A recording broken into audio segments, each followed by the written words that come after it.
Welcome, everybody.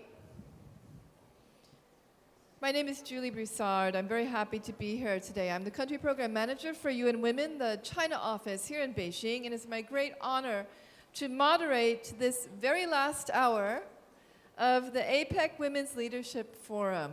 I'm sure all of you have had a very long 2 days. So after I introduce all of our esteemed panelists, we're going to have an energizing activity for all of you, and then we'll have our discussion, and then you all get to ask questions as well. So don't worry, we'll bring your energy level back up. Our topic today is gender equality and inclusive growth, and we are very honored to have these esteemed women leaders with us, 2 from the government, 2 from the private sector, and 1 from the private sector, and 1 from academia. So let me introduce them. First, we have Her Excellency, Minister Kantha Phavi.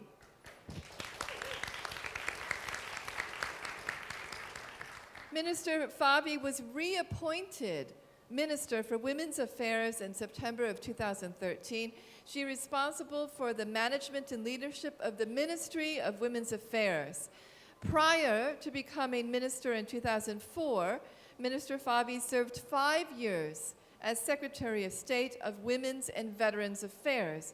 In addition to her ministerial post, she was appointed in 2004 as Chairwoman of the Cambodian National Council for Women. Please welcome Minister Phavi. We are also honored to have with us today Ambassador Delia Domingo-Albert. Ambassador Albert is the first woman Minister of Foreign Affairs in the Philippines. She is a career diplomat and has represented the Philippines in Switzerland, Romania, Hungary, the former German Democratic Republic, the Federal Republic of Germany, and the Commonwealth of Australia. As a chairwoman of the UN Security Council in 2004, she highlighted the contribution of women in the consideration of her chosen agenda, the role of civil society in post-conflict peace building. She is also a senior advisor for SGV and Company. Ambassador Albert. We are also very lucky to have with us today Mrs. Sung-Joo Kim. Sungjoo is the founder, chairperson, and chief visionary officer of Sungjoo Group, which comprises Sungjoo Merchandising Incorporated and Sungjoo Design Tech and Distribution Incorporated. Mrs. Kim is also the chairperson of the MCM Holding AG and founder of the Sungjoo Foundation, a nonprofit organization established in 2010 which specializes in supporting women's leadership development and humanitarian initiatives. Mrs. Kim currently serves on the board of the United Nations Global Compact. Please welcome Mrs. Kim. And finally, last but not least, we have Professor Chen Taotao. Professor Chen is a professor at the School of Economics and Management and director of the Center for China and Latin America Management Studies at Tsinghua University. Her main research topics are foreign direct investment, international business, and globalization and strategy. She has published more than 30 papers and has presided over research projects supported by the National Science Foundation, the Ministry of Education, and the Ministry of Commerce, among others. Please welcome Professor Chen. Now, some of you might be wondering, while we're all wearing this same button, this is not a political party.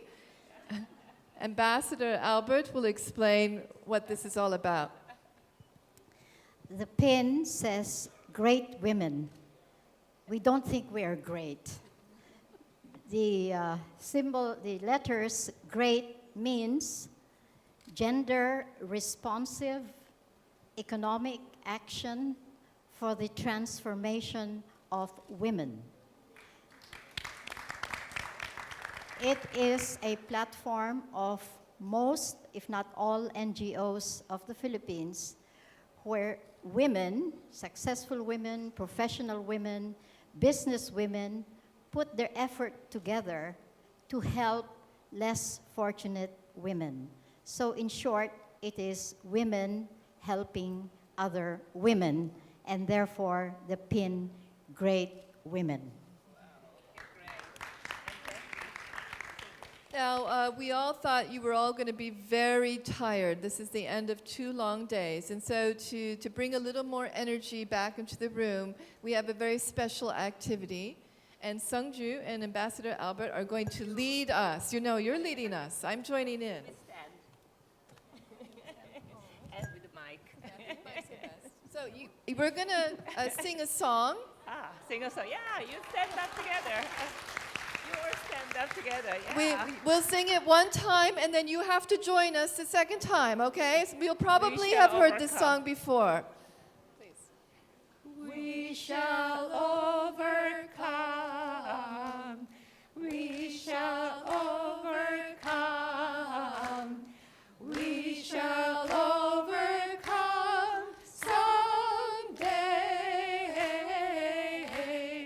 Deep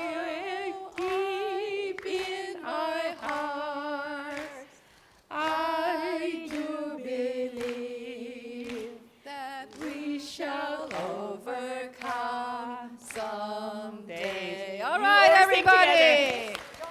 Yeah, you all sing together. Everybody. Okay, or hand in hand if you possible. Okay, Hold your neighbor's hand, please.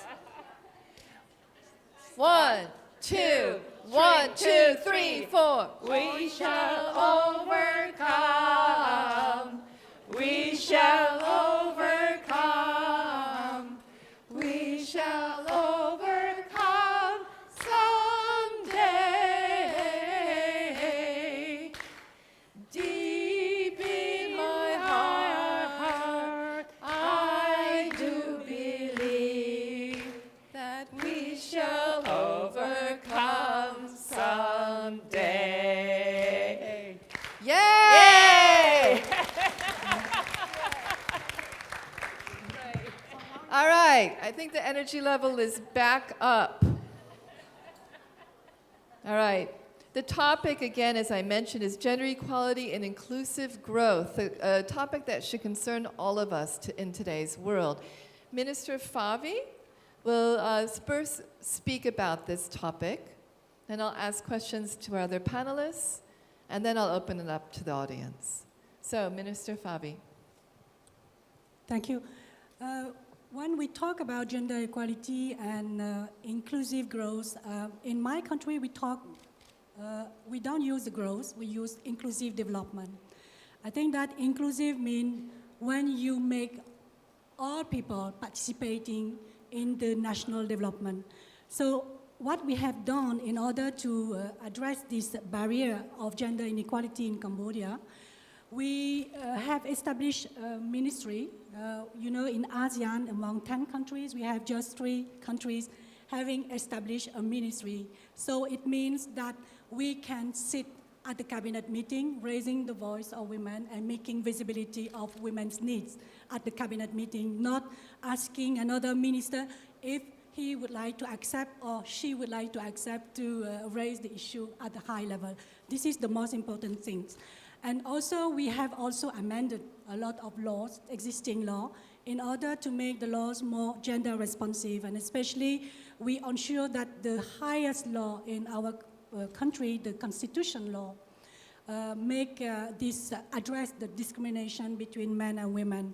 And we have also addressed, if we talk about economic empowerment, we can talk about gender equality in different sectors, but today is more on economic empowerment of women in the labor law. We ensure also that the article in the labor law address the discrimination. What is missing now in Cambodia is the definition of discrimination. This is something we have to finalize for the definition of discrimination. So we talk about institution, reform on the institution, setting up a specific institution addressing specific issues of the groups. We have the law, reforming the law, addressing that the law should be gender responsive. And also you have to get a policy, not just a policy of the ministry. We have to get the policy from the whole government, because women issues is not just the problem of one ministry, is the whole government should take into account, and also to get the Prime Minister to champion for the cause of gender equality. And we are lucky, I think, that in Cambodia, we can be proud because the Prime Minister himself took, the gender equality cause, and he really into consideration, serious consideration, and really the progress that we have seen the last 10 years, we can say also because of him. He really pushed, the cause of gender equality to move forward, especially for the laws, when the law is going, passing through the parliament. So he helped us a lot to gather all the members of the party to vote for the law, especially when we talk about domestic violence. It's really a sensitive issue in all society, and especially in Asian society. And domestic violence law was adopted in 2005 because of this, somebody championing for the cause of that. So talking about legal framework, institutional, and also policy. So the policy highlight well. We call the government policy rectangular strategy for growth, employment, equity. So equity is inside, and efficiency. So inside equity, even gender equality is not explicitly highlighted well, but equity is in. And it's a reason why we believe and we are committed. On behalf of the government, we are committed to advance gender equality in Cambodia in all sectors. Now we believe also, I think that you will be happy when I will express the quote of Excellency Michelle Bachelet, the previous UN Women Executive Director, saying that when one woman enters politics, the women change. When many women enter politics, then politics change. So we need more women in politics. We need more women in public sector. We need more women in private sector in order to raise our voice and make our voice visible. And when we are visible, they are taking into account your consideration. I listened to Sungjoo saying that men, they don't change, the government, they don't change too. No, I don't agree completely with the government. I think that when you advocate well, especially with, I think that it's a matter of communication. That politics are male-dominated. When you talk about gender equality in the term of competition, men feel threatened. So it's the reason why they are not helping us. They are trying to block us to really slow down the process. So I think that we have to communicate better in a way that we can be a partner, equal opportunity, equal partner. So we move hand in hand. We move at the same speed, at the same, with the same equal opportunities to get, So this is something we need to review a little bit our communication. This is what I noticed within my government. When we talk about, when we talk about competition, men feel threatened. So they are not helping you. And actually, we change our communication, our messaging, saying that we need men and women moving forward in harmony, in equal partnership, then we move forward faster. This is what I can say now in Cambodia. So the challenge now in Cambodia is how we enforce the law, how we enforce the policy. This is the most important thing. This is something we are monitoring now, and we develop indicators to monitor. How many women would we like to get in 2015 in the National Assembly? How many women as ministers? How many women in the private sector as CEO? How many women in wage employment in the industry, service, and agriculture? So we have different indicators to monitor the progress of gender equality. Of course, gender equality is not a work which is easy. You change a society. It's a social, cultural, institutional transformation. You know, transformation means always we don't know where we are going. So a lot of people are afraid of that. So it's a reason why the process is not so fast. The people feel threatened with reform, with a lot of transformation. So I think we need more time. However, what we need is to enforce policies and laws. I think that in all countries we have laws, we have policies, we have commitment. Now we have to go into action. And this is what the Ministry of Women's Affairs in Cambodia is looking at and is monitoring.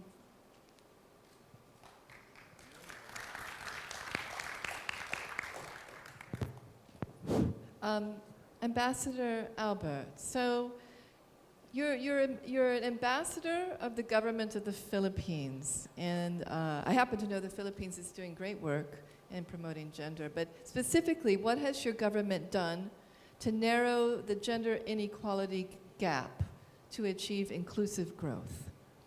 Thank you, Julia. I think just to give a little context to APEC and women, you know that APEC was born 1992, so 22 years ago, in Seattle, Washington. In 1996, the Philippines took over as chair of APEC. And I was Secretary General of APEC at the time, and I decided, why are we talking about the economy and the women are not part of it?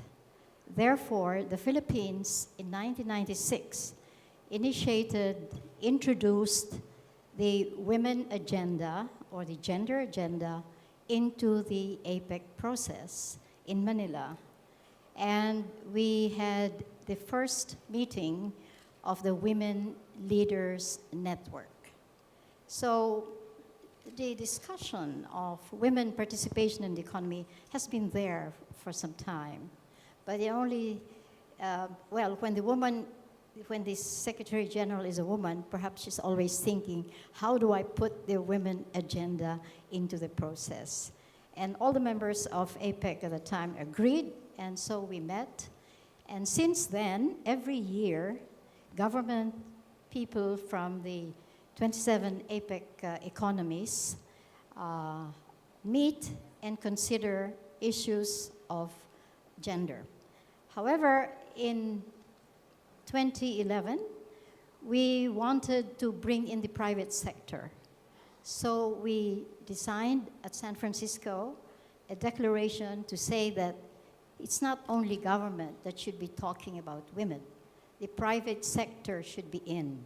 So starting 2011, the private sector became part of the gender agenda in the process of APEC.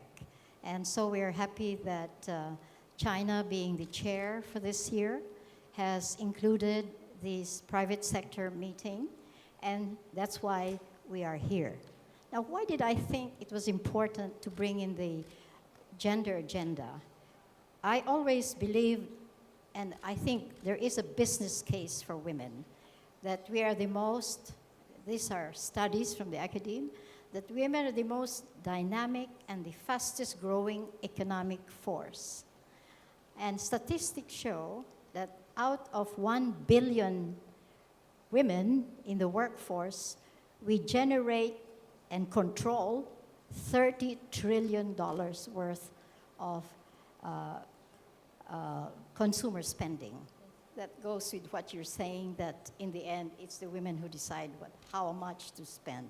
So those were the reasons that we felt very strongly that women should be part of the APEC agenda, because after all, APEC is about economic bodies in the Asia-Pacific region.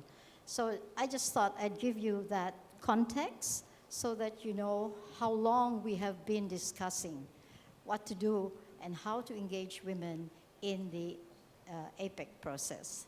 Now, when you talked about what we have done, we have, just before we came here, you're right, Julia, the Philippines is the only Asian country that is in the top 10 countries out of 136 countries that has narrowed the gender gap. the top 4 countries are all Scandinavian countries. They have set very clear goals of 40% in the board. They have set laws that women should be part of the economic and political growth of the country. Now, in the Philippines, in 2006, when the World Economic Forum started the study, we were number 9. And then we became number 8, then we became number 7, 6. Today we are number 5. So we are very proud. But how did we make it to number 5 in the World Economic Forum Gender Equity Index? There are 4 criteria. 1, are the women in that country participating in the political life? I think we're one of the few countries that have had 2 women presidents. So we are active in the political arena. In the economic participation, 90% of our SMEs are really controlled by women. So there is a very active participation of women in the economy of the country. Recently, I was very pleased to see 25 of the top multinational companies in the Philippines are led by women. So now we have a gang or a group of 25 women CEOs. The 3rd criteria is health. How is the country coping with health? The country just passed the reproductive health bill, which means that women now have full control of their reproductive health, meaning they can space their children as they wish to. You know, in the Philippines, it was a very Catholic country. We could not talk about birth control, but the passage of this law make it possible for women to talk about spacing and looking after the health of women. And the 4th criteria is education. Education came in very early in our history. Education has been open to women from the turn of the century. So I think that, to me, I consider the biggest and most important reason why the women today in the Philippines have come to that level of narrowing the gender gap. I'm happy to say that when I was foreign minister, 40% of our ambassadors were women. And according to Mr. Ban Ki-moon from Korea, who is, by the way, the most outstanding woman because he has done a lot for the women, he said to me, you have the biggest number of professional women in the diplomatic service. For example, our ambassador to China for the past few years, twice or 3 times, is a woman, and she's here with us today. Okay. And the ambassador of Cambodia also. So the women in ASEAN, I think, are doing quite well in terms of practicing our profession. But so that would be the legal background, what the government has done. But what is more important to me is a law that's called the Gender and Development, which forces every government office to give 5% of budget for gender-related activities. That government, in the office, you must have a caregiving for the children so that the mother can work and such other expenses to be covered by the budget of the office. And to monitor that, to make sure that the offices are following the 5% budget for women, we have made legally the Magna Carta of Women, which really forces government offices as well as private offices to implement the 5% budget for women. So that is the general background of our situation. Thank you, Ambassador Albert.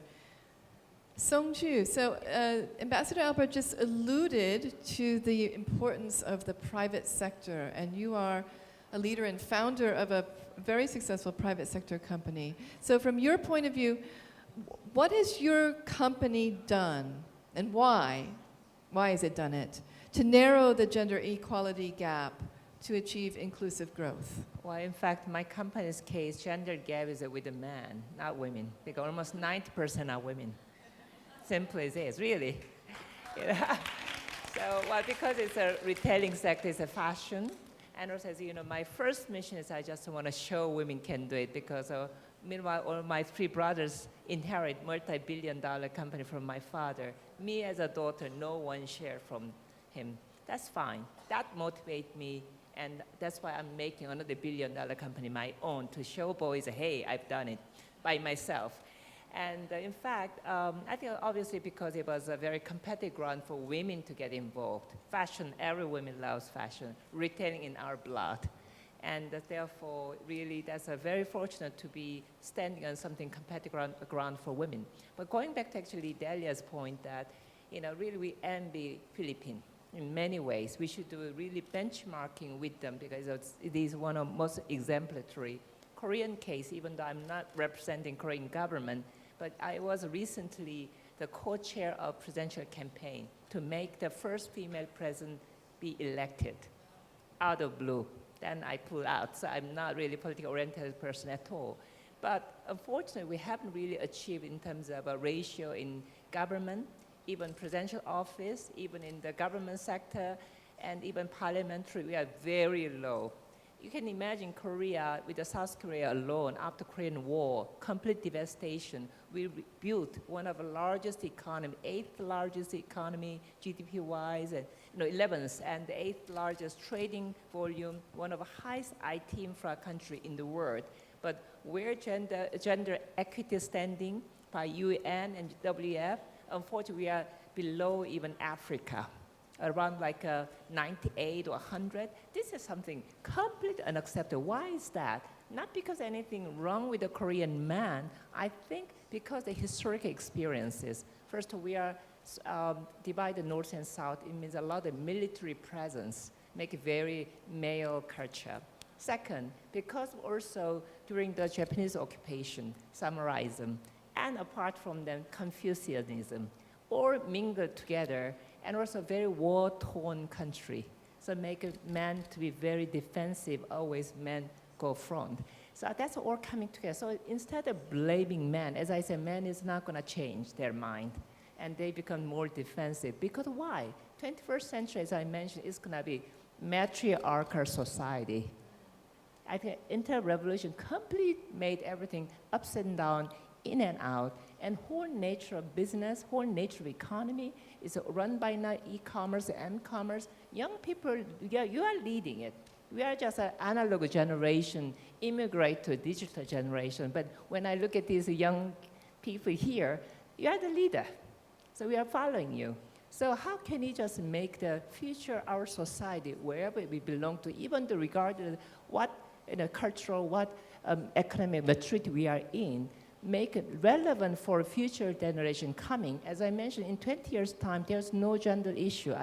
I'm afraid we have to look after men, as I mentioned, because it's going to be very matriarchal, not because women are anything better, because nature of the society, whole paradigm shift from very top-down hierarchical patriarchal leadership to be very horizontal, because everything is a networking, outsourcing, sharing, very different nature. So if you look at, like, as I say, millennial generation here in front of us, you live on Twitter and Google and Instagram and Facebook, TGIF generation, and who's gonna beat them? You are the leader. So for me, gender issue is just by women's leadership, how we can hand over to your generation, young generation, where there will be no men and women issue anymore, and through the women's leadership, which is very urgent requirement to be on. So that's why even government, I think that's why more and more women coming in as a prime minister and president. It's not because women are anything pretty or better than men, just nature required that. So if you look at like Sweden, Nordic countries, great. They are economically very competitive. There's no conflict, hardly see any major conflict in their society. Business-wise, they are so advanced under women's leadership. As New Zealand, even Australia, many of these countries already shown that we need to learn, take on. So it's, for me, just simple. It's a matter of a competitiveness issue for whole nation. Any nation, it's not gender issue, women's issue anymore. So any country want to advance, they should include women minimum half, unless they will be out of the game. Thank you. Thank you, Sungjoo. So, Professor Chen, you have a slightly different background. You're an academic researcher. So what does your research into foreign direct investment or international business or globalization suggest about inclusive growth and its relation to gender equality, if anything? Thank you, Julia. Actually, I have to confess at the very beginning, this is my first time to expose to the gender discussion. During my 2 decades of the research process, I haven't linked the research problem, the questions, with the gender issue. This is my first time, so thank you very much for giving me the chance, the opportunities. My idea might be naive because my first time. It's not my professional area, but I will perfectly honest to share my feeling with you, okay? Actually, when I was asked about this question, whether how to link this gender issue with international business or globalization, and I was thinking whether there are this type of problem in the international business area. The answer is clear, yes. Because whenever I visit Chinese company abroad, no matter I visit US, our company doing business in US, Europe, or as well as Latin America, Brazil, Chile, all these countries. And I saw very few number of female leaders, you know, in our office, offshore office, and in the branches. So absolutely, we do see this type of phenomenon in my area. Okay, I do not extend from there. I think this type of gender equality issue is everywhere. Okay, and then I come back to think about what is the solution right now. The professor tried to search for the solution, and then I remember that I heard from my friend from PR department. They always told me that, you know, we have the ratio for the gender.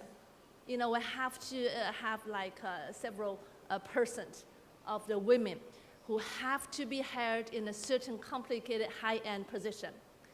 And I would think whether it is the solution, okay? If I were the person who at the position to hire someone, okay, in a complicated position, and I have the ratio in front of me, what I'm going to think about this? Okay, let's just assume there are 3 positions there. I might hire 2 men, and then I think about, oh my goodness, I need 1 more woman. And then I go for the women, you know, the people who apply for this position, right? And I choose the best one. What does it exactly mean for this? Okay, I can hire 1 woman there, and then appear to be we have a higher ratio of women in a high-end or complicated position. Is that what we want? To me, I don't feel so. Because to me, I feel that the people there are forced to be nicer to women. What is the idea behind? It might be like women is weaker. Now we need to take more care of them and to be nicer to them and give them more nicer job. I don't like that at all. Of course, I understand it's important to have this type of index. It's important, but it's not enough. So what will be the ideal one? I'm sorry, Professor talking about ideal one. I think we have to add something on that. The people need to have fundamentally mind changes for choosing the appropriate person to appropriate position. Let's say if we have a precise position there that we need to hire someone, and I think that it is 2 steps. One is that we really need to think about the characteristic of the position itself. What kind of people that we really need for that position? That could be women, could be men, okay? And sometimes I believe some kind of position, even the complicated and high-end, they need more women than men, Okay, so the question come up is, what is the solution? I think we need to add to those, fixed index some key ideas. What kind of the position is for women? That's need a lot of work. It's not only the concept, okay? And let me just give a short example. I think for the international business, I already said, I saw very few number of the women who have been hired for that position. But in fact, we do need women there. Let me tell you why. What is the nature of international business? How do you compare? What's the difference between you doing business domestically? The key thing is it's complicated. It's more difference between the country. If I use the Harvard professor's framework, we call it CAGE model.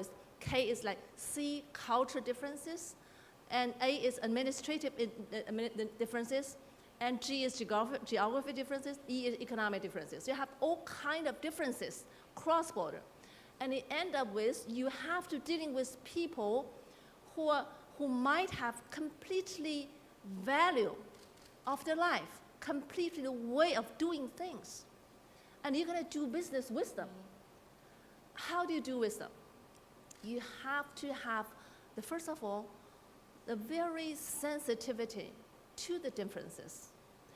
And then you have to understand, try to persuade yourself to understand why they think in that way, why they do in that way, okay? And then you have to, after the communication, you not always end up with agreement. Even you understand each other, you find difficult, you might feel difficult to find the common interest. You might still end up with different value. You don't agree with each other. And what would you do? Okay? I think this time you need more patient. You need more tolerant. You need to understand that the people who have different opinion with you, they have their own reason, they have their own culture, they have their own history to think in that way, to do in that way. And then you need to persuade yourself, even though they are not agree with you, you need to understand, even pay respect to the people who have not have the same idea with you. I think what kind of job is this like that? To me, generally speaking, I put it short, I feel more women are more sensitive than men, more caring than men, have more tolerance than men, so that they can have better understanding of their partner. And then they can get more frequent communication with each other, building trust, and then go together. So I think even though it's a complicated job, but there's more characteristic fitting women. So if we find this type of job, we'd like to encourage women to come up and apply that. Okay. So we do have this type of job, complicated and high-end for women. So welcome aboard, okay? Yeah, please. Thank you. That's quite an interesting perspective. Sungjoo, from a perspective of a businesswoman, Well, do you have a response? I wholeheartedly agree with you. There's one solid case I want to make, foreign direct investment. Korea, when we faced the Asian financial crisis, until that it was a very protected market. So many foreign companies could not come in without regulatory kind of blockings. But because of crisis, they have to open up. So the first thing what they did was banking, for instance. When all these major foreign funds, they bought Korean banks, the first thing they did was try to integrate capital women back out there to be middle top management, which completely reshaped to make a very competitive ground. So that was the thing. So I would really fully agree with you that foreign direct investment is a healthy thing because they really bring advanced Western management system, diversity, empowerment, training ground, really open up without any discriminatory kind of things. That really, it was amazing case study, I want to really say. Thank you. I would like to open up the discussion to the wider audience now. Yes, in the front. Please, when you speak, say your name And also say which of our esteemed panelists your question is for. 喂，我叫龙江文，来自中国女企业家协会。那么本来我是应该在这个议题上也有一个发言的机会吧，但因为种种原因哈，但是我想在这儿，因为刚刚2位部长都介绍了这个柬埔寨和这个菲律宾的性别平等的情况，我想呢用简单的2分钟吧，把中国的这个足迹稍微走一下，因为毕竟1995年第4次世界妇女大会作为世界妇女运动的这个里程碑是在中国召开的，所以我想快速的问一下这儿的小朋友们，你们知道咱们中国的基本国策有什么？快速说。啊，好极了，这就是我们现在知道的。但这个话我在去年我在那个这个一个县城里向我们的那些一把手们提问的时候，他们说出了改革开放，说出了这个环境，说出了这个计划生育，但是他们没有说出男女平等。所以我觉得我们国家的政策是非常好的，因为我们这个从80年我们国家是第一批签署了消除对一切妇女歧视形式的这种公约。我们92年就有了我们的妇女权益保障法，95年江泽民主席在世妇会上就讲了男女平等是我们的一项国策。那然后呢，从那年开始，我们国家陆续出这个颁布了3个妇女发展纲要。那么最近的这个发展纲要是2001年到2020年。那么其中有一些指标特别提到了社会性别意识这个纳入主流的问题，也提到了在我们的私营企业在我们的那个企业经营里要提高董事会的主席的问题。所以我们的这一系列政策，还有我们国家的性别平等的机制，是我们的国务院妇女儿童工作委员会各个部委都参加在里边，这些都是很好的。这也是我们国家性别平等的一个进步。明年呢，就是我们世妇会20周年，也叫北京加20。当然，我们也还存在着很多问题。刚刚这里都有2个国家都有女总统，我们国家没有。我们有副总理但是我们没有正总理。我们的常委里没有1位女性，是吧？我们还存在着很多问题。所以我觉得呢，这个虽然有政策，前途是光明的，但是道路是曲折的。我们的人大代表，我们70年代就到了20%多的比例。那么过了这么多年，刚刚谈到很多国家，包括非洲的卢旺达，都到了50%，就是女的这个议会的议员。但是我们国家还徘徊在20%多。所以呢，这些问题，另外妇女也有很多其他的问题，比如就业的这个歧视问题等等。我们有很多进步，比如我们现在的女大学生，大家都知道，你们学校的比例一定已经差不多了。我们的那个比例已经到了40%多、50%多。Madam Long 你有没有问题要问他？这样，我是因为我呢就想讲到了其他国家的，我这就做一些补充。其他的问题呢我就不提了，我这只是简单的补充一下。Over here, then in the back.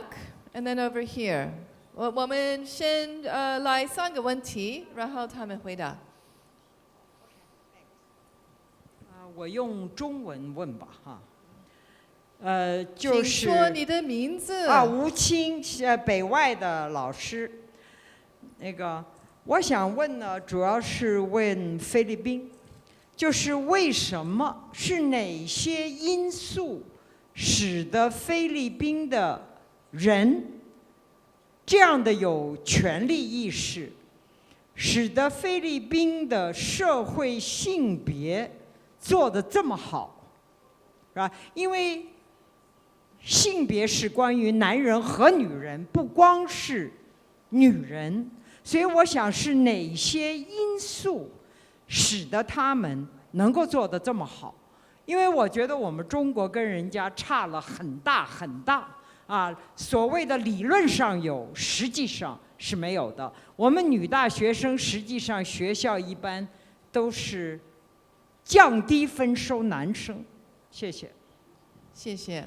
还有这位穿橙色的这位在后边。Ambassador Albert. Okay, I understand the question. This is Junhee Ju from the Republic of Korea. And I really appreciate your discussion on gender equality. And I think women's participation in economic field is very important. And it has to go hand in hand with political participation, right? And I was in Paris this summer, and they told me that in European Parliament, in European Union, they have a quota system for women directors.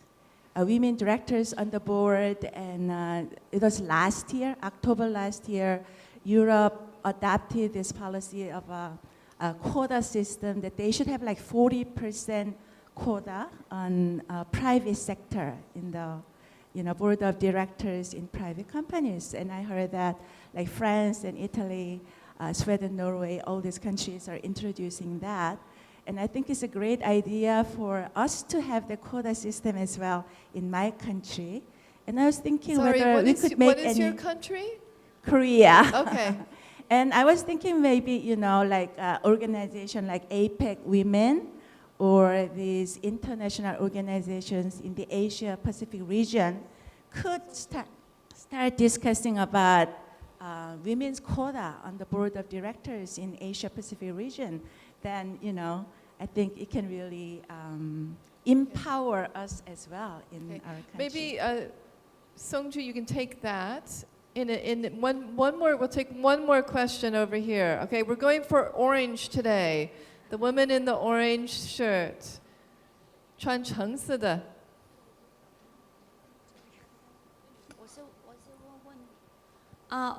不好意思，我用中文的说啊，我是想问问题，然后就，我是来自广东高登铝业的，我是一个2代接班人，我现在跟丈夫一起接班了21年的家族企业。那在这个过程当中，然后我还是2个孩子的妈妈，所以我想这个问题想问一下金圣珠女士，因为我想她就家庭跟事业都平衡得非常的好。然后现在我也遇到相同的困难，就是在事业做好的时候，就是我们的父辈说，就是自己生产跟企业发展要2步步。但是这个作为一个女性来说，我觉得是挺难的，特别是作为我们80后。但是在这个过程当中呢，我们接班5年，遇到了很多的困难，但是就是也又一直在坚持下去。所以我就想一下，有没有更好的能平衡事业跟家庭之间的那个关系？包括夫妻关系，然后因为在同一个企业去工作，肯定会有很多的那个就是问题，或者说我的意见跟他的意见是不太一样的。然后呢，我就希望呢能问一下金圣珠女士，谢谢你。Thank you. Okay. Ambassador Albert, why don't you respond first to the question about why the Philippines is doing so well on gender, the reasons behind that. And then Sungjoo, and then others can also respond to those questions. Actually, we have no secret. I think the overriding reason, as far as I'm concerned, is that general education came very early in our history. We've had a very colorful history. The Spaniards came, the Americans came. There were so many influences that came. First, the Spanish influence was really strengthened the figure of the mother. However, if you look at Southeast Asia, sociologically, it's what you call a matrilineal society. The women of Southeast Asia control the finances. And if you are finance minister, you are the most powerful person in the cabinet. So I think that's one. Secondly, and I cannot underestimate the value of, I think, religion, because the Philippines became a Christian country, and the figure of mother is very important. And I think this is something people may not take seriously. But scientifically, there has been some study. Why is the Filipino woman, why does the Filipino man, he does not feel threatened? He does not feel scared. He does not feel that he has to compete. And the women feel comfortable about competition. I think that has something to do with it. But the most important is education. And may I comment on the second comment on the women in corporate boards? From the beginning of APEC, 1996, all the member economies were asked to submit sex disaggregated data so that we know what to do next. Up to today, 18 years later, nobody in APEC has submitted to APEC a sex disaggregated data so that the proper actions could be taken. So I would encourage you to please look at your Ministry of Women if you have any. There is no one. Right now, we're doing it in the Philippines to show where the women are, where they should be, so that there is a general movement. So it's not just one country doing it, not two countries, but a general picture of working together within the APEC umbrella. So please ask your ministries or whatever, where is our sex disaggregated data? Because if you don't have the data, you cannot prove anything. Yeah. You are just talking out of the moon. And the third comment, how do you make work balance? I'm married, I have a daughter, but when I decided to get married, I could not get married to my husband without resigning my position.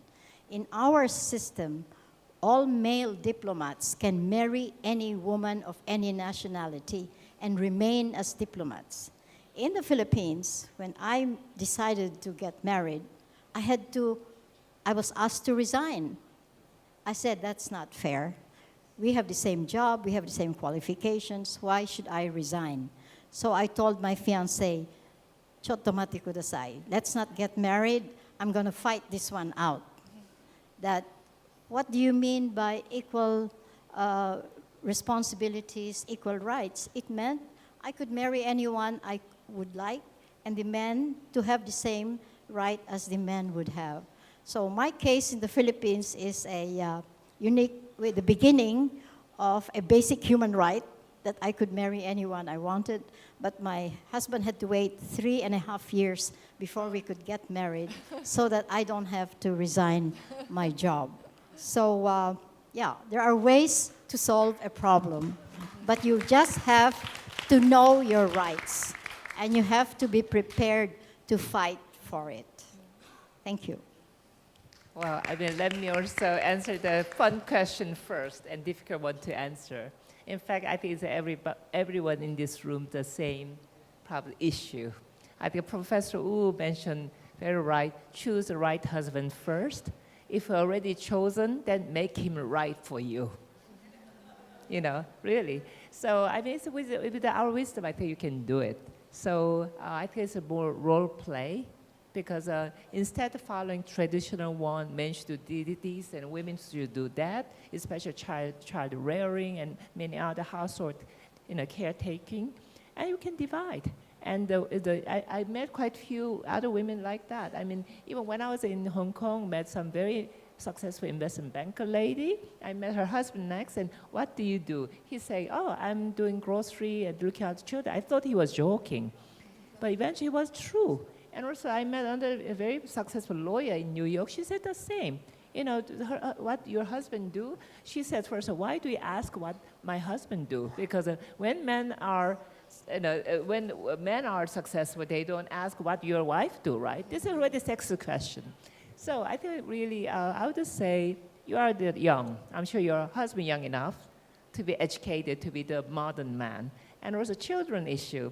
My daughter say, well, I felt like I was really a failed mother, because my daughter said, "Mom, you are not human, you are a machine."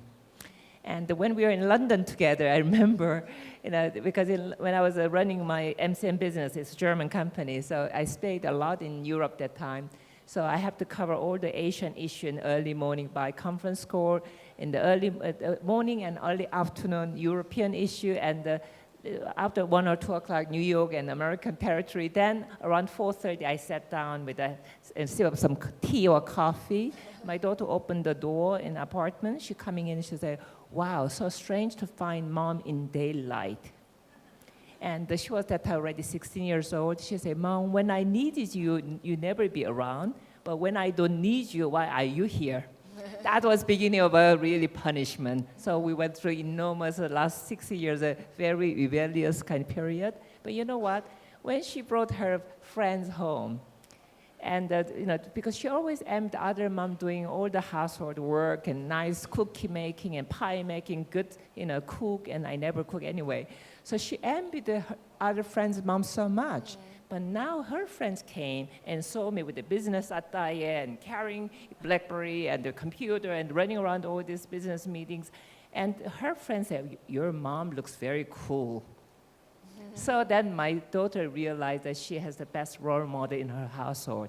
You should be like that, okay? So it's not really, I know it's a guilty feeling as a mother, not spending enough time with the other parents do, but it's a matter of a quality time.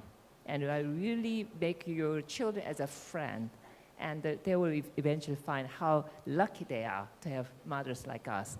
And okay, and going back to your question, quota, I think this is something, as a member of APEC, as a very few rare women APEC member, really will try to do our best to make a strong recommendation to all the presidents we are meeting in November in Beijing. And we'll find any way, we don't say 30%, 40, or 50% upfront, but depending on, according to their economic maturity or their national their own situation, but certainly will show that how the advancement of women in terms of quota, it seems like a by force, but wow, clever things to have for the sake of their future economy. I think we will make very solid rational case with Delia and all these colleagues here together, and we'll recommend it to President, I promise. Thank you very much. Thank you. Minister Phavi, did you want to respond to this question? Yes, about the quota, I think that I agree with Sungjoo saying that we have official mechanism. We have a lot of meetings between women, and the problem is the decision recommendation coming out from the international gathering like this, we don't convey to the summit. The top leaders who decide. So it's a reason why I think that it's maybe time for us to really how to find a mechanism to convey our recommendation, our request to the ASEAN summit or to the APEC summit or to the President summit. This is the way how we should do in order to advocate for our cause.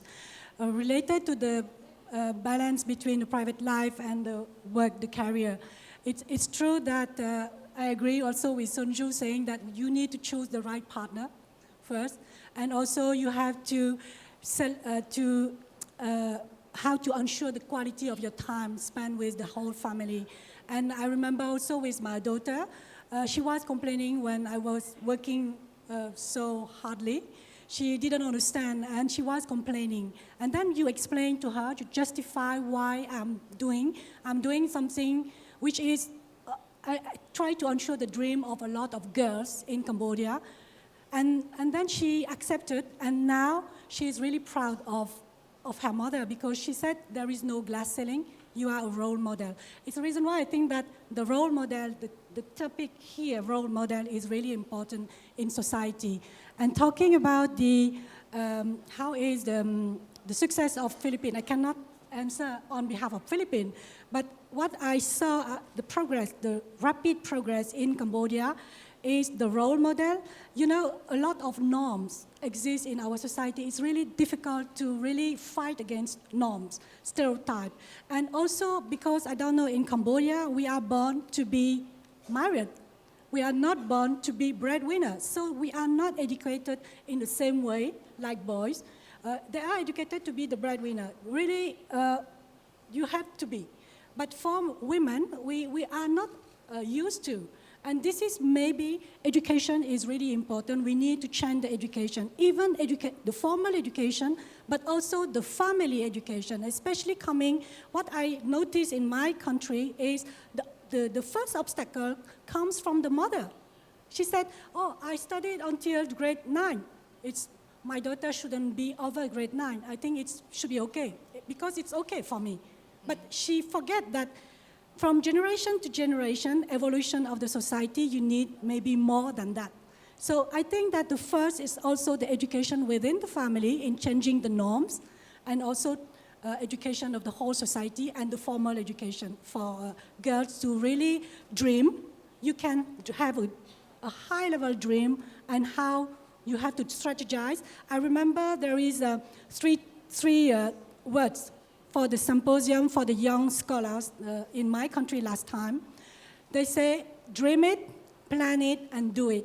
So this is what I can convey as message today for all women to maybe to move forward for their dream.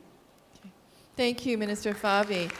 Unfortunately, we're running out of time, and so I'm going to ask all of our panelists, if you had one piece of advice to the young Chinese women here, what would it be?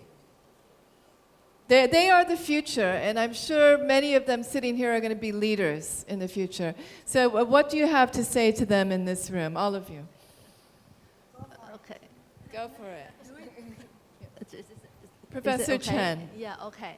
I want to say to our young friends, women friends here, don't hesitate to become a good mother. Why is that? Because from professor's point of view, raising kids is the most complicated high-end training program for people. What you need for your career, two things: knowledge, specialized knowledge. The other thing is capability. How you get a capability? You're raising your kids looking for, you never know what does it mean. You need to do the analysis, do all kind of analysis, try to get a solution. And you observe and go on for it. This exactly complicated training process. Our women get into this training process naturally. Not so many men really getting into that. They are weaker than us in terms of that, okay? Sungjoo. Okay, just don't be afraid making failure.